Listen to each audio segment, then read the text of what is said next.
Baik, sekali lagi Bapak, kita mari tundukkan kepala, kita berdoa. Oleh karena kemurahan Tuhan, kami ada saat ini dan siap untuk mendengar Tuhan menyapa kami melalui pemberitaan firman. Kami melihat Tuhan selalu mengasihi kami dan mengingini kami bahwa kehidupan kami harus serupa dengan Engkau. Tapi terkadang dalam kehidupan kami menjalani hari-hari bersama dengan Tuhan, kami mencari apa yang kami cari bukan apa yang Tuhan kehendaki di dalam kehidupan kami. Tuhan, sekali lagi ampuni kami. Tapi biarlah melalui pemberitaan firman Tuhan kali ini kami kembali diingatkan bahwa hidup kami adalah sebagaimana hidup kami menanti akan Tuhan yang Tuhan nyatakan di dalam kehidupan kami. Dan kami rindu biarlah hidup dalam sebagaimana hidup dalam penantian kami akan kedatangan Tuhan.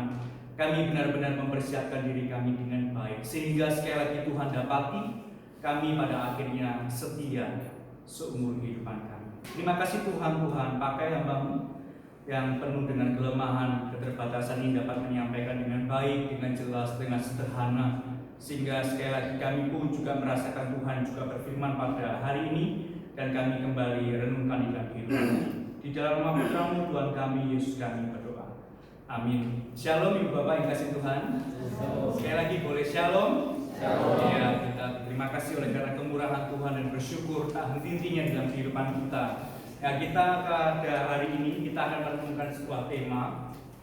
Ini mengingat kembali akan masa yaitu mengenai Advent ya, atau masa pra-Advent. Ya, biasanya kita kalau masuki di dalam kalender liturgi gereja atau di dalam bulan Desember kita sudah memasuki masa Advent Natal ya.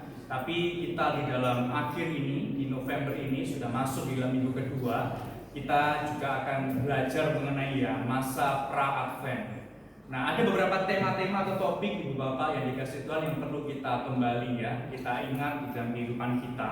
Jadi ketika kita juga nanti akan merayakan sebuah ya selebrasi Natal, perayaan Natal, kita melihat oh iya, ternyata flow-nya hidup dalam sebuah penantian atau tema kita hari ini bukan sebuah tema yang memang diulang, tapi kita benar-benar menghidupi saat ini bagaimana kita menanti ya kedatangan Tuhan itu di dalam kehidupan kita. Mari Ibu Bapak kita undang saudara kita dibuka dalam kitab Yesaya pasal 62. Yesaya 62 ayat 1 hingga ayat yang ke-5. Yesaya pasal 62 ayat 1 hingga ayat yang ke-5.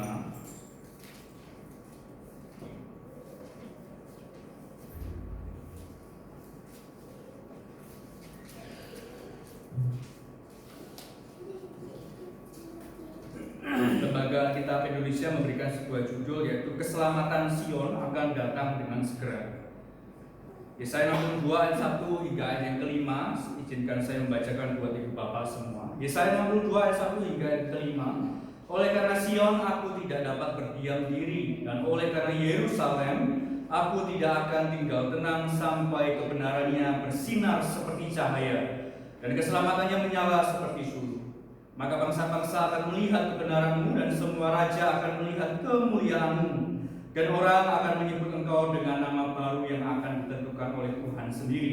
Ayat ketiga, Engkau akan menjadi mahkota keagungan di tangan Tuhan dan serban kerajaan di tangan Allahmu. Engkau tidak akan disebut lagi yang ditinggalkan suami, dan negerimu tidak akan disebut lagi yang sunyi, tetapi engkau akan dinamai yang berkenan kepadaku, dan negerimu yang bersuami, sebab Tuhan telah berkenan kepadamu, dan negerimu akan bersuami. 5. Sebab seperti seorang muda belia menjadi suami seorang anak darah, demikianlah dia yang membangun engkau akan menjadi suamimu, dan seperti girang hatinya seorang mempelai melihat pengantin perempuan, demikianlah Allahmu akan girang dari atasmu. Ya, sampai sejauh ini bacaan firman Tuhan Ibu Bapak yang dikasih Tuhan. Salah satu kitab yang mungkin juga sering akan kita baca mendekati masa-masa dalam masa penantian ya, di dalam kitab Yesaya, karena Yesaya juga memiliki sebuah genre ya tentang ya nubuatan tentang bagaimana kejadian-kejadian itu akan terjadi di dalam masa yang akan datang. Nah, Ibu Bapak yang dikasih Tuhan, izinkan saya menjelaskan ya kitab Yesaya atau daripada Nabi Yesaya itu menantikan Tuhan datang untuk umatnya. Jadi ini hal yang perlu kita bisa pelajari mengenai bagaimana ya salah satu perspektif daripada kitab Yesaya itu kita belajar sebagai pembaca atau pembaca daripada kitab ini supaya kita itu menanti atau menunggu, hidup di dalam sebuah penantian sebagaimana umat yang Tuhan ajarkan di dalam kehidupan kita. Nah, Bapak Ibu yang dikasih Tuhan, ini memang bukan sebuah perkara yang mudah ya. Hidup Yesaya bukan suatu hal yang mudah, khususnya di dalam menghadapi sebuah kota yang pada saat itu memang ya dikatakan seperti sunyi ya. Tapi kalau Ibu Bapak perhatikan, Sion ini kan juga memiliki sebuah gambaran yang artinya tempat kediaman Allah. Menjadi sebuah pertanyaan bagi kita Ibu Bapak ya. Bagaimana mungkin hidup umat Tuhan itu menanti? Padahal Sion itu adalah tempat kediaman Allah. Bukankah Tuhan Allah itu ada di situ? Ini menjadi pertanyaan besar dalam kehidupan kita ya. Bahkan ketika kita membaca atau ya reading mengenai tentang konteks Sion ini ya. Sion aja disebutkan sebagai tempat kediaman Allah atau tabut perjanjian itu ada di Bukit Sion. Tapi kenapa perspektif kitab Yesaya itu mengajarkan kita untuk menanti? Bukankah menanti itu kan salah satu pengertiannya adalah menunggu. Nah, padahal Sion itu adalah tempat kediaman Allah, bahkan artinya melambangkan hadirat. Kediaman Tuhan itu ada di situ. Terus kenapa kita menanti? Nah, ini menjadi sebuah gambaran ya kitab Yesaya. Salah satunya bagaimana kita hidup di dalam sebuah masa atau hidup di dalam sebuah penantian di dalam kehidupan setiap kita. Bapak Ibu yang dikasihi Tuhan, arti daripada Yesaya itu juga adalah bagaimana Tuhan adalah keselamatan. Ya, kalau Ibu Bapak juga perhatikan ada beberapa catatan mengenai hal ini ya. Jadi Yesaya itu juga diartikan bagaimana ya engkau adalah seorang yang diselamatkan, atau artinya ada sebuah hal yang mengenai tentang keselamatan. Yang artinya Ibu Bapak yang dikasih Tuhan bahwa dia menanti Tuhan itu menyatakan sebuah keselamatan bagi umatnya ya. Jadi secara sederhana kurang lebih begitu ya. Yesaya dipanggil ya, Ibu Bapak juga bisa perhatikan di Yesaya 6 ya. Sebuah kengerian, Yesaya melihat bagaimana ya kuduslah Tuhan semesta alam, seluruh bumi penuh dengan kemuliaan Tuhan. Yang artinya bahwa dia ngeri, dia melihat ada sebuah ya Tuhan itu akan menyatakan keselamatan bagi umatnya. Tapi Ibu Bapak yang dikasih Tuhan, perlu kita lebih dalam lagi ya. Menurut tradisi Yesaya itu adalah seorang dari keluarga bangsawan. Jadi memang orang yang terpelajar. Memang enggak sesuatu hal yang enggak perlu dipertanyakan lagi mengapa kitab Yesaya itu juga sering dikutip ya di dalam ya Injil-Injil sinoptik. Misalnya Matius, Markus, Lukas, Yohanes. Bahkan ada beberapa catatan daripada ya Rasul Paulus juga ada beberapa juga mengutip, karena memang Rasul Paulus juga dikuasai dengan bagaimana perjanjian lama. Tapi kita bisa melihat Ibu Bapak yang kasih Tuhan bahwa Yesaya itu berasal dari keluarga bangsawan. Tapi Ibu Bapak juga perhatikan ada suatu masa Yesaya juga pernah depresi ya. Bahkan Tuhan juga menggerakkan Yesaya, kamu 3 hari nggak boleh pakai ya, nggak boleh pakai pakaian, bahkan alas kaki pun kamu nggak boleh. Yang artinya ya Tuhan memang memakai Yesaya untuk menggerakkan hati seorang umat Tuhan yang benar-benar ditinggalkan ya, oleh Tuhan. Jadi Ibu Bapak ini juga menjadi sebuah kengerian Ibu Bapak yang kasih Tuhan, bahwa dari keluarga bangsawan tapi Yesaya Tuhan juga pakai ya untuk mendemonstrasikan suatu hal yang tidak biasa, bahkan tidak lazim di dalam kehidupan pelayanannya. Bapak Ibu yang kasih Tuhan, Yesaya adalah seorang yang berpendidikan tinggi yang sangat dihormati oleh penduduk Yerusalem. Jadi memang kitab ini memang ya penuh dengan karya sastra ya, maksudnya penulisannya juga baik. Kalau Ibu Bapak juga perhatikan ada beberapa Injil-Injil itu juga tulisannya baik. Contohnya Injil Yohanes itu sangat amat rapi catatannya. Jadi kalau Ibu Bapak juga perhatikan Yesaya itu dari ketiga kitab Nabi ya, Yesaya, Yeremia, Yeskiel ya, salah satu yang sangat rapi itu ya tulisan daripada Yesaya. Karena memang orangnya adalah orang yang berpendidikan. Bapak yang kasih Tuhan, teologi kitab Yesaya, kalau kita belajar kitab Yesaya itu sekali lagi ya, Hai Sion, nyaringkanlah suaramu, jangan takut, lihat itu Allahmu. Ini kan juga sebuah kutipan nanti yang dikutip oleh Yohanes Pembaptis ya. Lihat anak domba Allah. Jadi artinya ada sebuah ya, ini juga kutipannya itu juga daripada ya Yohanes Pembaptis mengutip daripada Yesaya. Yang artinya adalah teologi kitab Yesaya ini bagaimana ya menanti kedatangan Tuhan itu menyatakan dirinya kepada umat. Dia datang dengan kekuatan dan tangannya. Ini kan juga menjadi sebuah frasa bagaimana ya umat Tuhan merasakan sebuah kengerian. Ya, ditinggal sama Tuhan yang artinya ya penuh dengan kesengsaraan. Ya, sesuatu ketakutan Ibu Bapak di dalam konteks perjanjian lama itu bukan sesuatu hal yang mungkin ya kelaparan atau suatu hal yang kurang itu juga ketakutan. Tapi dalam kehidupan umat perjanjian lama salah satu ketakutan yang terbesar bagaimana Tuhan itu meninggalkan umatnya. Tuhan itu sudah tidak menghendaki sebuah ibadah atau persembahan, itu suatu hal yang mengerikan dalam perjanjian lama. Jadi Ibu Bapak yang kasih Tuhan, teologi kitab Yesaya itu belajar bagaimana lihat itu alamu, menanti kedatangan Tuhan menyatakan dirinya atas kehidupan umatnya. Tapi Ibu Bapak yang kasih Tuhan, pada realitanya pembaca kitab Yesaya itu hanya menampik atau mentangkis sesuatu hal yang terkait dengan teologi kitab Yesaya. Itu adalah berita masa depan, yaitu sebuah nubuatan Tuhan akan datang, aku percaya. Tapi saat ini kami masih mengharapkan menanti kedatangan Tuhan. Ini kalau kita kontekskan di dalam kehidupan kita, kita terkadang juga merasa kehidupan kita juga demikian. Janji Tuhan yaitu nanti ke depan, Tuhan akan memberkati. Tapi saat ini aku benar-benar menanti Tuhan untuk memberkati saya. Itu artinya juga salah jadi problem dalam kehidupan kita, gitu ya, Bapak. Apa bedanya kita dengan umat Tuhan pada saat itu?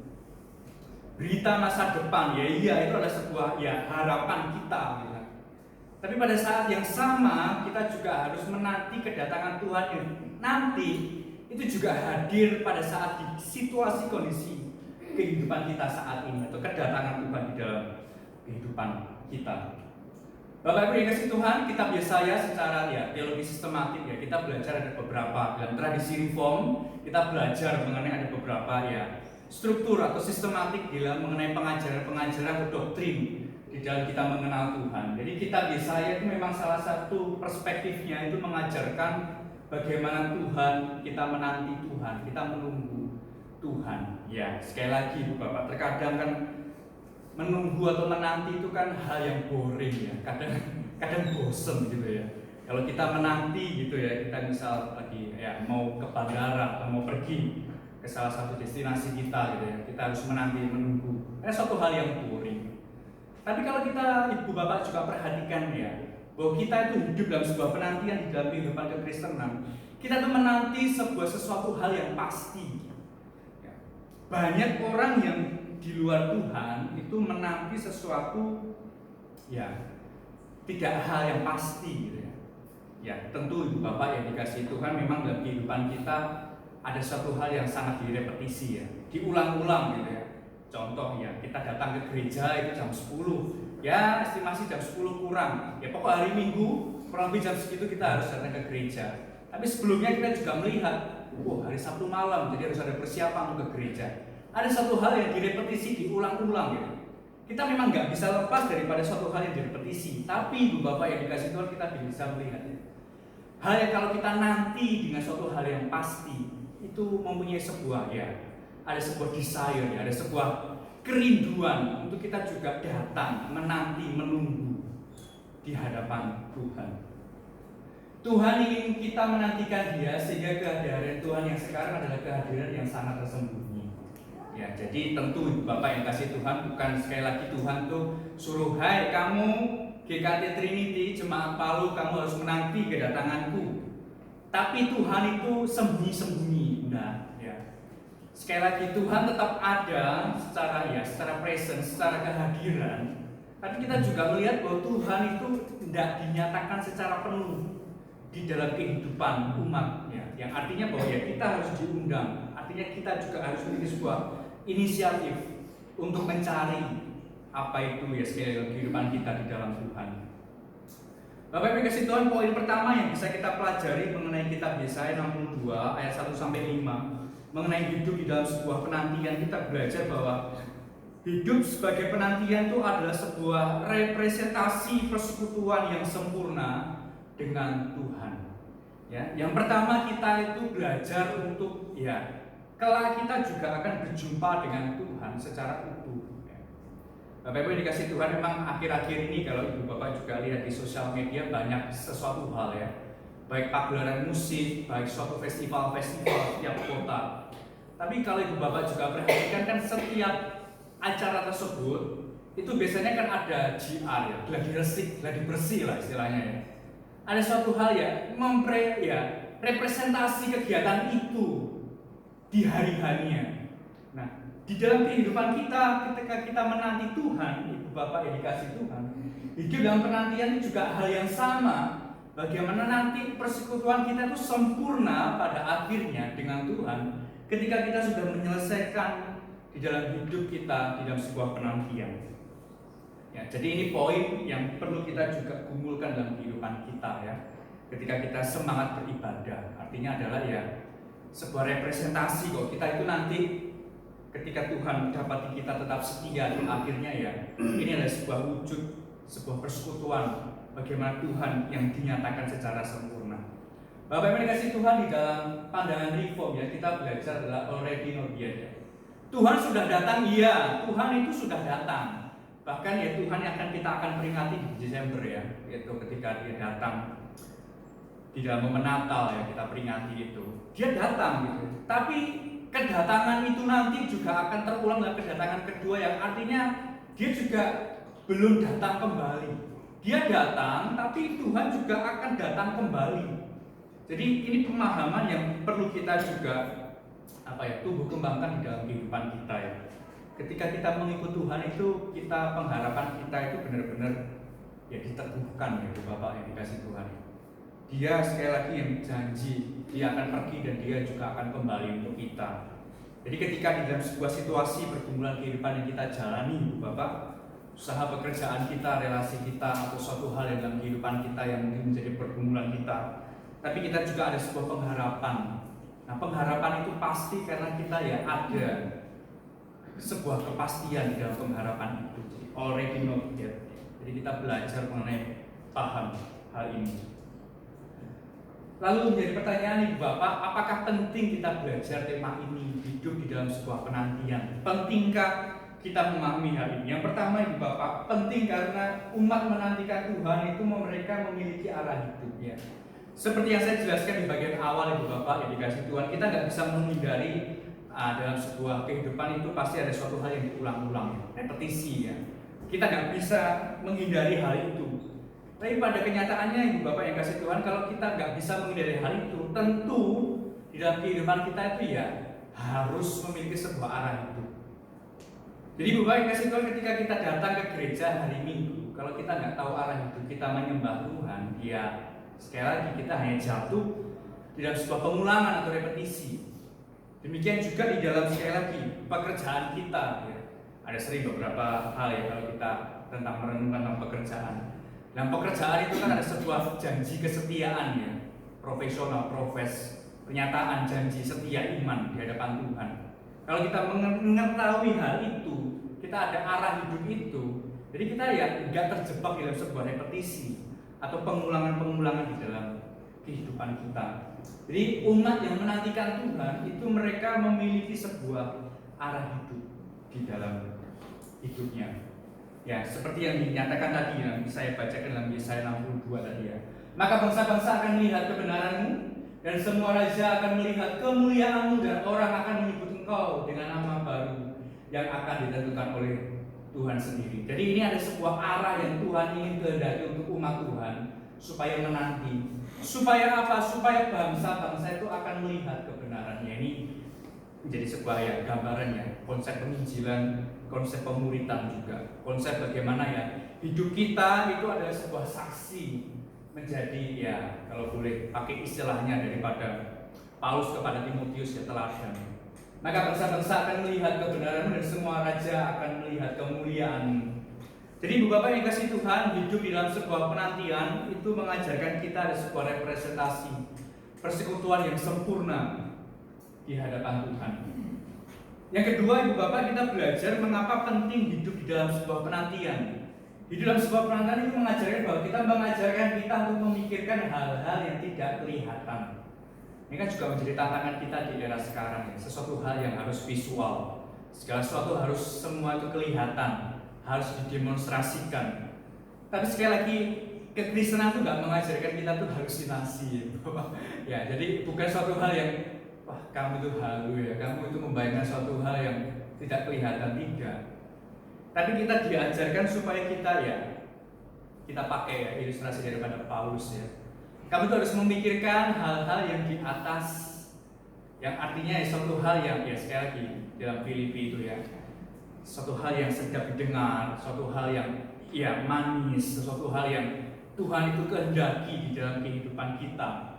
Jadi Bapak, kita diajarkan bahwa mengajarkan kita untuk memikirkan hal-hal yang tidak kelihatan. Bukankah Ibu Bapak yang dikasih Tuhan ya, ketika kita hidup di era sosial media ada sebuah distraction ya. Ada suatu hal yang membuat kita jadi hopeless, kadang suatu hal yang tidak terjadi dalam kehidupan kita.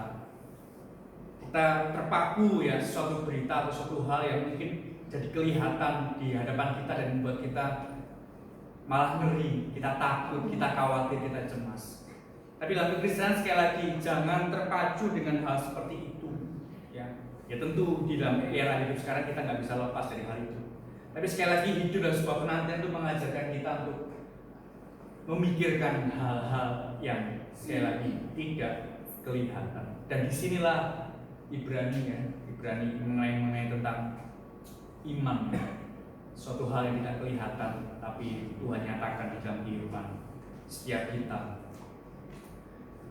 Engkau akan menjadi mahkota keagungan di tangan Tuhan dan serba kerajaan di tangan Allahmu. Yang artinya Ibu Bapak yang dikasih Tuhan bahwa ketika hidup kita itu ada di tangan Tuhan, sekali lagi kerajaan atau di tangan Allah kita, artinya kehidupan kita ada di dalam kontrolnya Tuhan. Di dalam segala sesuatu hal yang terjadi dalam kehidupan kita, sekali lagi tidak ada suatu hal yang lepas daripada kontrolnya Tuhan. Kita belajar mengenai tradisi reform kembali Di situ ada Tuhan sekali lagi berdaulat segala sesuatu dalam kehidupan kita. Tentu mengikut Tuhan ada suka dan duka. Tapi sekali lagi hidup di dalam sebuah penantian itu ada sebuah hal yang pasti di dalam kehidupan kita. Bapak yang dikasih Tuhan, sekali lagi kita belajar mengenai Injil Yohanes ketika menggambarkan already not yet dia hadir, dia datang kembali kehadiran dan ketidakhadiran absensi atau kita belajar mengenai hal ini Bapak. Yohanes 14:28 mencatat bahwa kamu telah mendengar bahwa aku telah berkata kepadamu, aku pergi tetapi aku datang kembali. Sebenarnya kan konsep juga hidup dalam sebuah penantian Bapak ya Tuhan. Ada suatu masa di mana murid-murid juga ada suatu hal yang kecewa Oh ternyata guru atau rabi yang aku ikuti selama ini benar-benar lemah, dia digantung di atas kayu salib dan dia terpencar di mana-mana. Dia takut, dia ngeri karena pada saat itu kekejaman yang luar biasa. Tapi sekali lagi kita kalau belajar memahami konsep hidup dalam sebuah penantian, dia itu hadir di dalam ketidakhadiran dia di dalam kehidupan kita atau sebaliknya. Ketidakhadiran hidup kita di dalam dia sekali lagi tidak mengurangi kasih Tuhan di dalam kehidupan kita. Dia hadir sekali lagi menunjukkan bahwa dia eksistensi, dia eksis di tengah dunia ini. Dia hadir dalam kehidupan kita dan kita diajar bahwa dia akan datang kembali juga di dalam kehidupan kita. Sebab dia berjanji bahwa dia akan datang kembali, maka itu akan menjadi benar-benar terjadi. Kekristenan sekali lagi Ibu Bapak mengajarkan adalah penantian di dalam kepastian. Itu poin yang pertama yang kita bisa pelajari dan pahami dalam bagian ini. Jadi Ibu Bapak, hidup dalam penantian itu sekali lagi ada kepastian ketika kita mengikut dan juga mengiring Tuhan. Ada satu celotehan ketika saya sharing dengan salah satu hamba Tuhan, seperti di dalam doa syafaat yang tadi doakan juga kan akhir-akhir ini beberapa sinode beberapa hamba Tuhan khususnya di sinode GKT sekali lagi membutuhkan doa Ibu Bapak Ada beberapa keputusan kebijakan yang memang benar-benar cukup krusial dan juga harus diambil. Terkait dengan hal ini saya sharing gimana untuk menjelaskan poin ini gitu Tapi dia menjelaskan bahwa kita bersyukur loh di dalam sinode GKT. Sekali lagi saya tidak meng-underestimate atau merendahkan khususnya untuk di luar sinode GKT, tapi di dalam GKT itu benar-benar sekali lagi ada sebuah kepastian di dalam melayani dalam sinode GKT yang artinya bukan hanya para full timer, tapi dalam kehidupan bergereja pun, jemaat Tuhan pun, itu juga ada sebuah kepastian di dalam Tuhan, yang artinya ya melayani dan juga dilayani secara totalitas. Jadi Ibu Bapak yang kasih Tuhan, poin pertama yang bisa kita pelajari, apakah di dalam konsep perjalanan hidup kita meletakkan persekutuan dengannya sebagai sebuah representasi kelak kita ada bersama dengannya.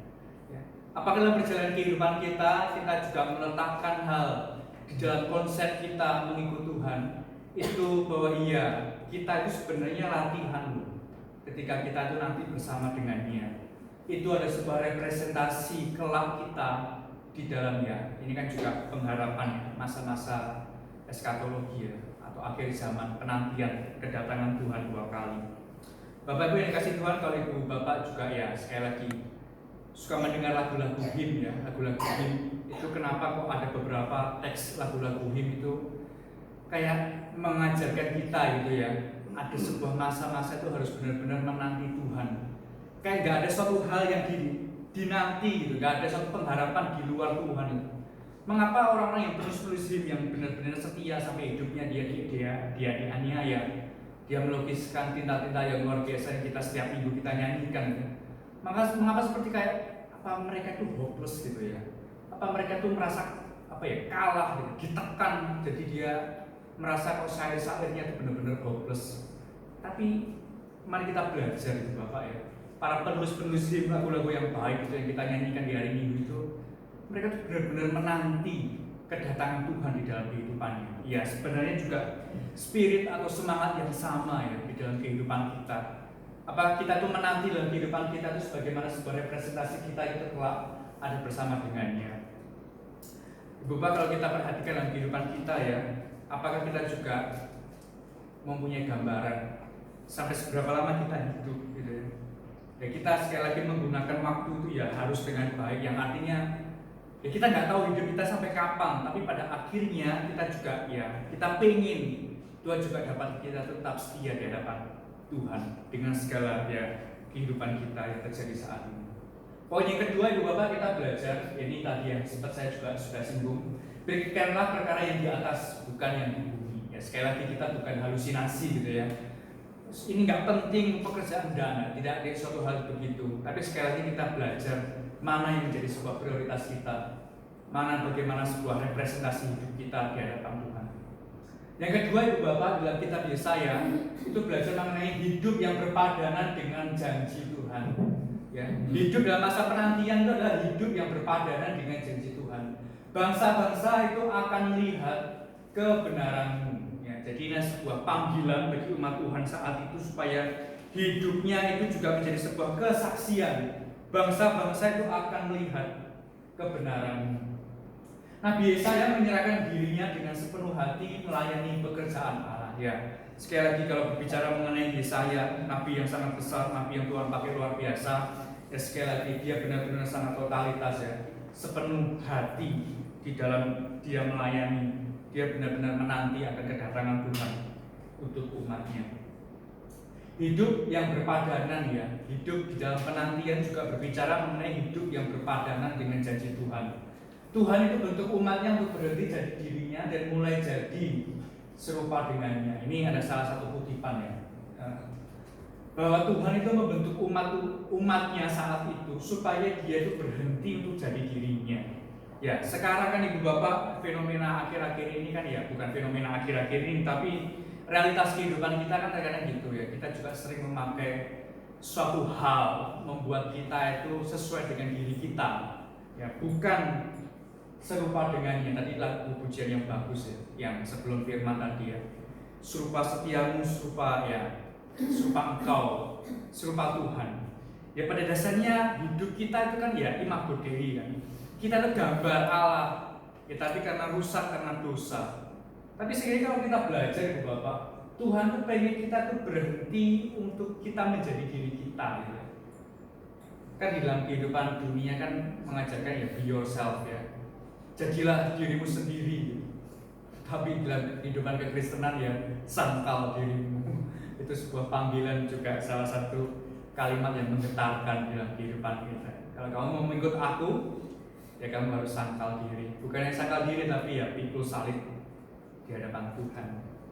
Jadi Bapak yang kasih Tuhan, Tuhan bentuk umatnya untuk berhenti jadi dirinya. Jadi sekali lagi kita juga belajar hidup dalam masa penantian. Kita nggak bisa mengandalkan diri kita ya. Kita nggak bisa mengandalkan diri kita. Dan mulai belajar untuk ya menjadi serupa dengannya. Yesaya juga menghabiskan waktu dalam hidupnya dalam ketaatan kepada Allah yang seperti saya gambarkan ya. Dia harus mendemonstrasikan 3 hari lamanya, hal seperti itu untuk ya benar-benar mau taat di hadapan Tuhan, benar-benar mau menggambarkan bahwa ya Tuhan itu akan kelak datang untuk umatnya. Hidup yang berpadanan dengan janji Tuhan ada saatnya cara Allah menggunakan waktu berbeda dengan cara manusia. Ya ini sekali lagi ya Bapak yang kasih Tuhan di dalam kehidupan kita ya. Ada kalanya Ibu Bapak di dalam perjalanan kehidupan kita, kehidupan keluarga kita, kesehatan, pekerjaan kita, usaha kita ya. Tuhan sekali lagi menggunakan cara yang berbeda dengan cara kita. Ya, perlu kita juga amini hari ini. Sekali lagi bukan untuk menghibur diri kita, oh iya ya, nanti Tuhan ini enggak. Tapi kita ada satu titik di mana kita harus ya belajar poin ini ya. Jadi kita tetap mempunyai suatu pengharapan yang teguh di dalamnya. Karena segala waktu kita adalah milik Allah. Nah ini juga penting Bapak yang kasih Tuhan. Terkadang kita bisa mengatur waktu sedemikian detailnya, tapi kita lupa, oh iya ada waktu itu untuk Tuhan yang mana. Sekali lagi, Allah yang menentukan dengan cara apa waktu kita dapat digunakan dengan bernilai. Matius 11 ayat 2-3 ya. Yohanes menyuruh muridnya menanyakan kepada Yesus bahwa apa kami harus menunggu yang lain. Ini kan kisah ketika Yohanes Pembaptis ya sebelum dieksekusi, sebelum dia ditangkap ya. Dia menanyakan kepada ya para murid-muridnya, ya, coba tanyakan ya kepada ya Yesus ya orang Nazaret itu, apakah benar-benar dia gitu ya, yang sekali lagi yang dinubuatkan, yang dinyatakan, yang akan mengerjakan karya keselamatan buat umatnya. Yohanes Pembaptis juga hidupnya adalah sebuah penantian ya. Dia sampai ya menyuruh apakah kamu harus menunggu yang lain. Sebenarnya Ibu Bapak ini kan juga menjadi sebuah hal yang kontroversial. Bagaimana Yohanes Pembaptis seorang nabi yang terakhir yang dikatakan ya, nabi yang terakhir itu ya Yohanes Pembaptis. Bagaimana dia sampai bisa ragu bahwa itu benar-benar ya dinyatakan dalam Yesaya ya, singa dari Yehuda, Yesus Kristus itu. Dia sampai ragu. Tapi sebenarnya bukan hal itu poinnya. Poinnya bukan hal itu. Ini menjadi sebuah ya suatu hal yang pasti di dalam Tuhan. Ya, sekali lagi Yohanes Pembaptis itu mengajarkan kepada murid-muridnya bahwa kamu tuh harus benar-benar menunggu, menanti sampai tiba saatnya. Jadi ini bukan sebuah kalimat yang ragu, tidak. Tapi benar-benar iya, Tuhan itu berjanji akan menyatakan keselamatan dan hidupnya harus berpadanan dengan janji yang Tuhan nyatakan. Sehingga muncullah kalimat ini. Bapak Ibu Tuhan, ini kita belajar menantikan. Yohanes selalu memegang janji Allah bahwa keselamatan akan datang ya. Sekali lagi dalam digambarkan dalam Injil ya, bahwa gambaran mengenai kehidupan Yohanes Pembaptis ya, dia harus mengembara ya, harus ya pergi atau mengasingkan diri ya, itu spiritual journey-nya dia ya, atau kehidupan spiritualnya. Tapi kita juga melihat bahwa Yohanes benar-benar yang memegang janji Allah, hidup yang berpadanan dengan janji Allah. Ya, sekali lagi saya nggak mau lebih memperluas janji Allah gitu, karena sekali lagi itu ada hal yang berbeda setiap personal atau setiap hal diri kita satu dengan yang lain. Kita menanti janji Tuhan yang apa dan yang bagaimana ya. Yang terpenting adalah janji keselamatan itu pasti gitu. Tapi sekali lagi Ibu Bapak yang dikasih Tuhan bahwa ya mari hidup kita itu berpadanan dengan janji Allah yang Tuhan nyatakan di kehidupan kita. Ya salah satu dialog juga yang cukup terkenal ya, Moltmann ya, bahwa pengharapan adalah sesuatu yang menghidupkan kita sekarang. Jadi Bapak yang kasih Tuhan di dalam kehidupan kekristenan, sekali lagi ini bukan suatu hal yang mengajarkan kita untuk halusinasi, memikirkan sesuatu yang ke depan yang enggak, tidak. Tapi kita belajar bahwa di dalam kekristenan pengharapan itu benar-benar pasti di dalam Tuhan. Ya, sekali lagi, apakah hidup kita mau serupa dengannya atau serupa dengan diri kita di dalam perjalanan kehidupan kita? Salah satu ilustrasi yang menjadi penutup kita Ibu Bapak pada siang hari ini di dalam Matius 25, salah satu kisah yang cukup terkenal. yang juga sering juga dikhotbahkan, tapi ini juga mengajarkan kita bahwa di dalam menanti itu ada sebuah responsibility, ada sebuah tanggung jawab penuh. Dan tanggung jawab itu bukan tanggung jawab secara komunal. Tanggung jawab itu bersifat hal yang personal. Ada banyak orang yang beranggapan, Ibu Bapak yang kasih Tuhan, kehidupan kekristenan keselamatan itu bisa nitip gitu ya. Saya juga nggak bisa kenapa ada umat Tuhan sekali lagi nggak di sini gitu Bapak yang penting store muka dulu aja gitu. Nah, itu berbahaya. Kehidupan kekristenan sekali lagi Ibu Bapak itu menyangkut dengan hal yang pribadi. Keselamatan itu sangkut pautnya dengan hal yang pribadi. Kita nggak bisa, contohnya adalah gadis yang bijaksana dengan gadis yang kurang bijaksana supaya minyak ini untuk Tuhan dan saya kerjakan dengan bertanggung jawab Demikian para gadis bijaksana ini menolak untuk memberikan minyak mereka. Ini kan gambarannya benar-benar dengan penuh sebuah penantian Bahkan dikatakan sampai tertidur, sampai lelap orang-orang yang tidak bijaksana atau gadis yang kurang bijaksana yang digambarkan. Jadi Bapak yang dikasih Tuhan, hidup dalam sebuah penantian tentu tidak mudah, nggak gampang Tapi sekali lagi dia itu datang, benar-benar datang. Minyak ini untuk Tuhan. Ini bukan catatan, ini bukan gambar tulisan dalam Alkitab. Saya mau gambarkan secara parafrase sendiri Saya punya minyak ini untuk Tuhan dan saya kerjakan dengan bertanggung jawab. Jadi ada sebuah diri kita gitu Ada sebuah tanggung jawab dalam kehidupan kita Demikian para gadis bijaksana itu menolak untuk memberikan minyak mereka. Hidup yang berpadanan dengan janji Tuhan, Ibu Bapak, menanti kedatangan Yesus dalam hidup kita bersifat personal, sehingga kita harus bertanggung jawab. Hiduplah Ibu Bapak yang kasih Tuhan, juga setiap kita, bahwa hari-hari ini adalah hari-hari yang terakhir. Jadi sekali lagi kita harus bertanggung jawab dalam kehidupan kita. Hidup yang berpadanan dengan janji Tuhan, mari kita belajar untuk menikmati penantian. Ini cukup bukan sebuah sindiran Ibu Bapak, tapi gimana menanti itu harus menikmati, nggak bisa Tapi kita harus benar belajar menikmati penantian, menantikan kehadiran Tuhan melalui keseharian kita mengikut Tuhan. Hidup yang berpadanan dengan janji Tuhan. Yang terakhir, mari kita belajar untuk menikmati penantian, menantikan kehadiran Tuhan melalui keseharian kita mengikuti Tuhan, keseharian kita di dalam bergumul di tengah-tengah dunia yang berdosa ini. Mari kita berdoa. Bapa di surga, kami sekali lagi berterima kasih Tuhan kembali mengingatkan kami tentang sebuah pengharapan yang pasti di dalam Tuhan. Dan terima kasih janji keselamatan itu yang Tuhan sudah kerjakan melalui anak-Mu, Putra yang tunggal Kristus Yesus, mati untuk kami. Tapi dalam sebuah hidup kami dalam masa penantian ini, di tengah dunia yang makin gelap dan berdosa ini, tapi kami sekali lagi diajarkan bahwa hidup dalam masa penantian sebuah representasi kami kelak kami akan bersekutu dengan Tuhan. Tuhan menyatakan dengan sempurna ketika Engkau datang kembali menjemput kami umat milik-Mu.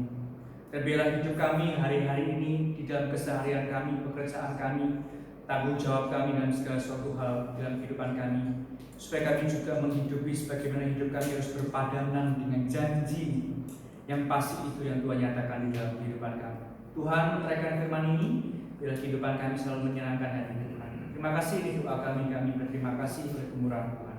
Di dalam nama Putra-Mu Tuhan kami Yesus kami berdoa. Amin. Kami kembalikan pujian.